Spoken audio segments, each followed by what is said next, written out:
नमस्कार, lead India के इस वीडियो में आपका बहुत बहुत स्वागत है। दोस्तों, आज के इस वीडियो में मैं आपको बताऊंगा कि तत्काल कोर्ट मैरिज आप कैसे कर सकते हैं, दिल्ली से कैसे कर सकते हैं। दिल्ली से अगर आप तत्काल कोर्ट मैरिज करना चाहते हैं तो उसके लिए एक फीस है। आप दिल्ली गवर्नमेंट की वेबसाइट पे जाएंगे और दिल्ली गवर्नमेंट की वेबसाइट पे जाकर के आप अपना यूजर आईडी पासवर्ड क्रिएट करेंगे।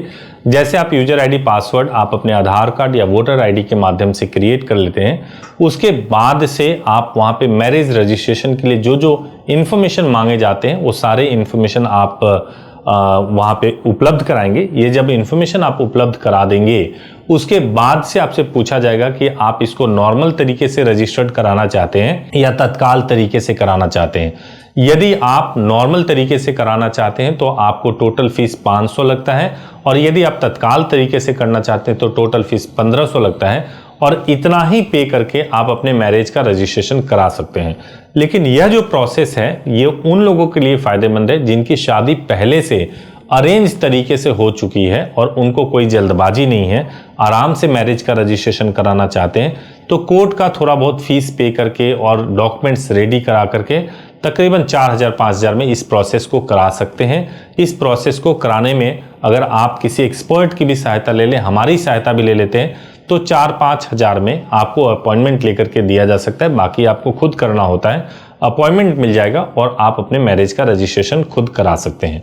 अब सेकेंड स्टेप, यदि आप एक कपल हैं और आपको पूरा प्रोसेस करना है मैरिज का तो आपको अपने रिचुअल के हिसाब से पहले शादी करनी होगी, उसके बाद से मैरिज रजिस्ट्रेशन का प्रोसेस करना होगा। तो शादी आपको वहीं कराना होगा, उसी एसडीएम कोर्ट के ज्यूरिसडिक्शन के अंदर कराना होगा जिस एसडीएम कोर्ट के ज्यूरिसडिक्शन में आपको रजिस्ट्रेशन कराना है। तो ये बहुत ही महत्वपूर्ण हो जाता है, ये कोई एक्सपर्ट ही करा सकते हैं। दूसरा जो चीज होता है कि जैसे ही आप शादी कर लेते हो उसके बाद से बहुत ही जल्दी आपको रजिस्ट्रेशन कराना होता है। क्योंकि ये लव मैरिज है, क्योंकि आपने घर को नहीं बताया हुआ है तो आप बहुत डिले नहीं कर सकते, कोई जोखिम नहीं ले सकते। इस वजह से इस प्रोसेस को जल्दी करना होता है। तो इसमें सहायता करते हैं आपके एक्सपर्ट और एक्सपर्ट आपके काम को जल्दी रजिस्टर्ड करा करके दे देते हैं। अब इसके लिए डॉक्यूमेंट क्या चाहिए, प्रोटेक्शन कैसे मिलेगा, आइए आगे देखते हैं। डॉक्यूमेंट के बारे में जानने से पहले जानना जरूरी है लड़कियों की और लड़के की शादी की लीगल एज क्या है। मुझे आपको एक सर्वे दिखाना है। ये सर्वे मैंने खुद कराया था, 2000 कपल्स के ऊपर कराया था, जिसमें 10% लोगों ने अभी भी ये बोला है कि लड़कियों की शादी की एज 21 वर्ष है।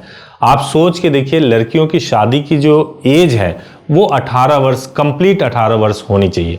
तो कितना कंफ्यूजन है, कोई रनिंग 18 वर्ष कह रहा है, कोई 21 वर्ष कह रहा है। तो आप इस वीडियो के माध्यम से बिल्कुल ऑथेंटिकली जान लीजिए कि लड़कियों की शादी की एज 18 वर्ष है और लड़कों की शादी की एज जो है 21 वर्ष है।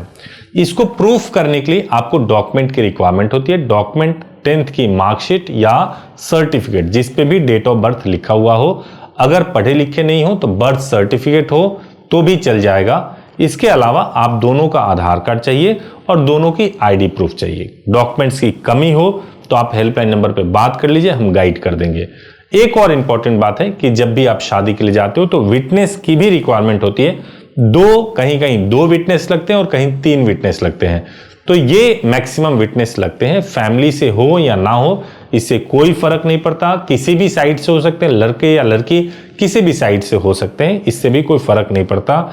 इनके डॉक्यूमेंट की बात करें तो दोनों का आधार कार्ड जरूरी होता है और एक आईडी प्रूफ जरूरी होता है और वो भी बालिग होने चाहिए, तभी वो विटनेस बन सकते हैं। आपने शादी करने का प्रोसेस जान लिया, आपने ये जान लिया कि डॉक्यूमेंट की क्या रिक्वायरमेंट है। अब ये जानना जरूरी है कि एक कपल जिसके मन में सबसे ज्यादा इनसिक्योरिटी होती है कि कोर्ट मैरिज के करने के बाद से जो सिचुएशन डेवलप होंगे उससे कैसे निपटा जाए। यदि लड़के के घर पे लड़की के घर वाले चले आए, मार पिटाई करने लगे, गाली गलौज करने आ जाए, बहन को लेकर के बोले कि तुम्हारे बहन को भी मैं लेके जाऊंगा, कई ऐसी ऐसी बदतमीज बातें बोली जाती है।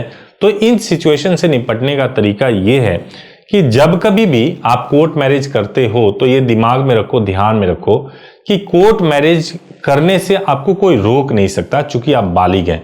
आपके फादर या मदर भी चाहते रोकने के लिए और आप अपने जिद पे अड़े होते कि मुझे करना है तो रोक नहीं सकते थे, क्योंकि कानूनी रूप से आपको यह अधिकार मिला हुआ है। तो ऐसे सिचुएशन में आप बिल्कुल निश्चिंत रहिए कि कानून आपके साथ में अगर प्रॉपर तरीके से शादी हुई है। हाँ, कुछ स्टेप्स लेना जरूरी है जो प्रोटेक्शन के लिए जरूरी होता है, जैसे इंटीमेशन लेटर, न्यूज़पेपर पब्लिकेशन। इसके बारे में हेल्पलाइन नंबर पे बात कर लीजिए, वो आपको प्रॉपर गाइड कर देंगे। और साथ ही साथ अगर बहुत जरूरत हो तो हाई कोर्ट से प्रोटेक्शन।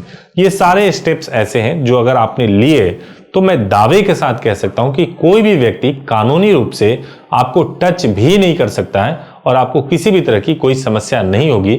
ना ही कोई व्यक्ति आपके घर पे आके धमका सकता है। फिर भी अगर कोई धमका रहा है तो एविडेंस कलेक्शन बहुत जरूरी है।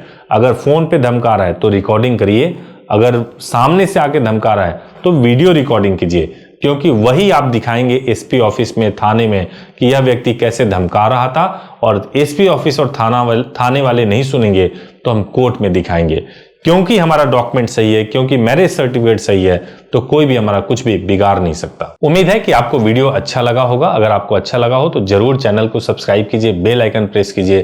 Thank you so much for watching this video. Thank you so much.